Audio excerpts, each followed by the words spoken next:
again, in the context of a broad portfolio, I think you have to have money in venture debt, some hedge fund exposure. I think you have to have a small piece in speculative assets because what we have found over time that enriches the portfolio. You may remember the book Pioneering Portfolio Management. Okay, when David wrote that book, it's 25 years ago now. He was pushing venture capital, private equity.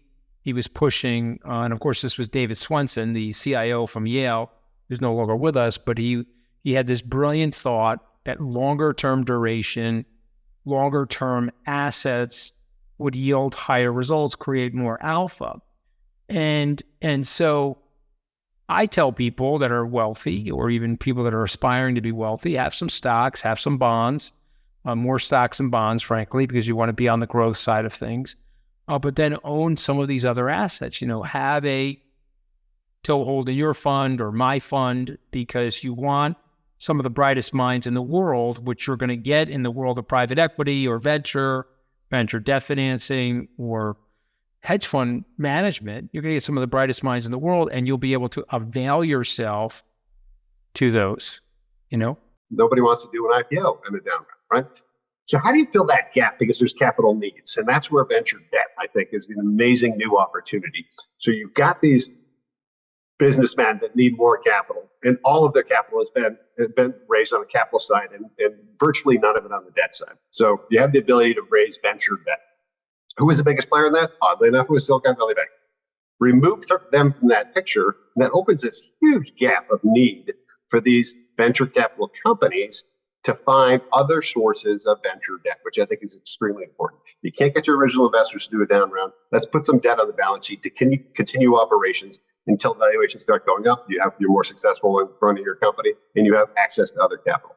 So I think that the major players there, or there's a void from the major players there, that needs to be filled by others, right? And we're already starting to see that. The announcements over the course of the last month or so of other people wanting to get into the venture debt, I think proves the thesis that there's that hole was blown wide open on March 10th by the failure of Silicon Valley Bank.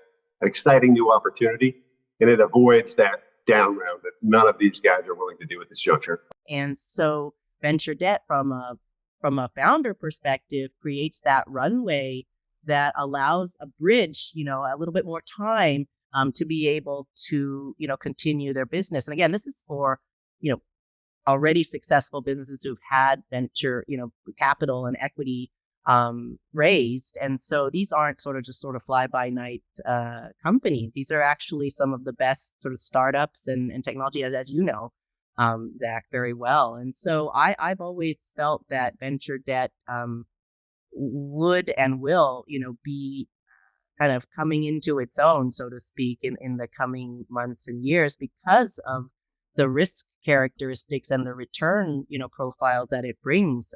And I think that this could really apply to not just institutional investors, but also, to non-institutional investors of certain sizes and sort of risk tolerance, obviously. And then looking at venture debt, one, in general, I'm a fan of venture debt. I love the income production, getting double-digit income, the consistency of that income production, and then also the ability for some upside through the investment, getting granted warrants and things of that nature, typically better covenant packages and things like that. But today, I really like the opportunity set, just given the biggest venture debt lender is gone, right? Silicon Valley Bank, they're out. And then you also look at banks' willingness to lend to private companies. Well, that's going to be diminished. And then you factor in potential regulation coming down. That's also going to further diminish their ability to lend to private companies. Someone's got to fill that gap. So it's going to be private lenders. I like that. One of the things that I've reviewed it over the last couple of years is, low LTVs with high yields. And I think for a lot of people, the misconception is you get debt-like returns with venture capital risk. And I don't think that's true, in that, the LTVs on most of the venture debt deals that I have looked at are so low. There's a lot of protection there for the for the credit investor, that if there is a default, there's the ability to come in and there's plenty of coverage to be able to cover the amount that's being lent there. So that's really interesting. I think the other thing is that, there is this incentive for, for the company. The company wants to hold on to as much equity as they can. If you're at early stage, an early stage venture company, you think this is going to be something much bigger. And so you want to hold on to as much as you can in the early stages. And I think it creates this strong incentive, that you're trying to hold on and grow this. And so, paying back that credit. It's a very interesting payoff that I think is a good trend for the industry as a whole, that we keep, more of that equity ownership. Regarding venture debt, where the opportunities are, we just want to make sure we're more industry agnostic. So it's more of identifying companies that will be lent to that have healthy balance sheets, that have cash flow. We're not looking to get, obviously with, venture, earlier stage, and you're trying to grow that revenue. But we want to make sure that there's decent cash flow and the structure of the loans are advantageous, whether it's the covenants or just the amount of collateral.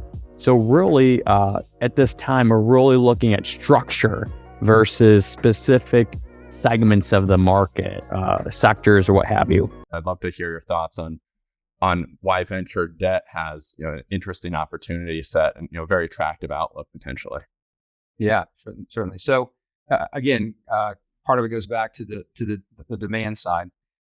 I think there is, from what I observe and the research that I do and that we do, growing demand for capital and financing needs in that segment of the market. What's interesting to me is obviously the potential for higher yield should come in and lend in that space. You can, justifiably, structure terms with a higher yield than a traditional, just think about publicly traded fixed income kind of a solution. But then the fact that you can set these terms the way that you can with the venture debt structure, where because you're meeting a need in a space where there is still risk that is posed by you as the lender to that organization, you structure these deals with not just the lending component, but also warrants, some kind of equity kicker that helps sweeten the deal and address the risk that you as a lender are taking on. I think that results in even greater potential upside as well. There are a lot of corporate credit programs that are out there where instead of getting the small return that your bank will offer you, you can get a little bit more interest rate on the money that you have invested. And they're considered to be debt programs. And that's essentially what a bond is. It's government debt or a corporate bond. That's also a debt security. So rather than growing, you're getting interest for putting the money in. So it's a really interesting debt programs out there right now. Some you need to be careful of, and you need a good advisor to help you walk through that because we're having some credit issues with some of the banks. The offerings that you had been offering, Zach, the venture debt program is very interesting because venture capital is known as an area of growth and an area of more risk perhaps than the stock market, but usually you've only been able to invest in venture as an equity investor. Now your group is trying to help folks invest in the debt side of venture. Venture capital companies do take on debt rather than just equity investors as well. And they usually pay some pretty nice coupons, and there's some good opportunity there. So that's one thing that we're looking at, right? Alternatives in general, I think, are a pretty good investment here because the horizon is long term. And I think over that cycle, even if we're having a bad year now, we'll have a good cycle over the next 5 to 7 years. So those are good investments to consider. It's actually been easier to explain ARI and what they do lately, given what's gone on with SVB. And, we tried to oversimplify that. Like, why would somebody pay 15% for money? And when you tell them, like, they're only lending it to companies that are growing at 80, 90, or 100%, they tend to understand why, that's a better mechanism to fund growth than maybe diluting the company at valuations that might be distressed given what's gone on with tech. So it's really about keeping it simple. But that's the fun part of this business is I have some very smart people that are way smarter than me. And they say, I don't even need a financial advisor except for one reason. And that's because the access that you get to some of these investments and the opportunity that, and how you and I met a couple of years ago and how we got to know each other and the dance, the due diligence, the asking of questions, getting comfortable with one another. I mean, that's the intimacy that we have with our managers. We don't have to guess what's going on. We can pick up the phone, and I know if I call you, you pick it up in 2 rings. And, I think that's what our clients hire us for, is access to great advisors, having abundant of communication and transparency and clarity. And I just think there's a great opportunity set out there to increase the likelihood of success for our clients by working in that alternative investment space. So there's the venture debt, market is going to need capital. It can also just be saying, like, for example, the traditional banking credit model is really based on this idea of a credit score, right? Okay, if you have a perfect credit score, then we'll give you capital. The next level down is cash flow. So if you have really great cash flow, but you have a terrible credit score, think a wealthy doctor or dentist that's in the middle of a divorce, and there've been intentional, the complications between credit cards haven't been paid and all these things as part of that process. But the guy's making bank, cash flow is strong, but from a traditional credit standpoint, his credit might be terrible, right? So a lot of the traditional banks would look at that and be like, ooh, we don't want to touch it. So that introduces, cash flow based lending, which, some banks do that, but a lot of them don't. And surprisingly, and then the third level down is collateral based lending. So, okay, you don't have cash flow, but you've got collateral. And so I think there's a rich opportunity based on different types of lending models. Banks are pulling back in all 3. But I think in this space, with venture, you get some yield, which maybe de-risks the portfolio, the holding early on. Oftentimes there's some conversion features, so maybe you can get a little bit of an equity play as well. But it's a smaller part of the market, of the private markets by a wide sum. And if I think about sourcing alpha anywhere, what are the hallmarks of alpha?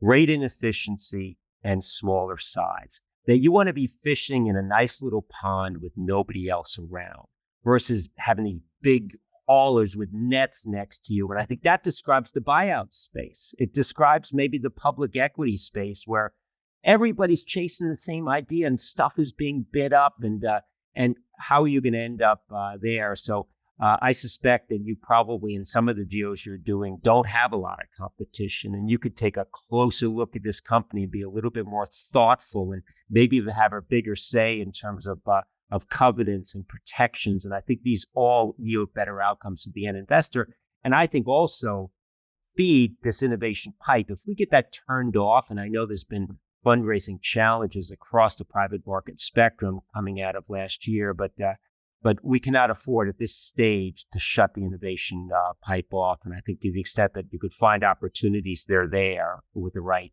investor.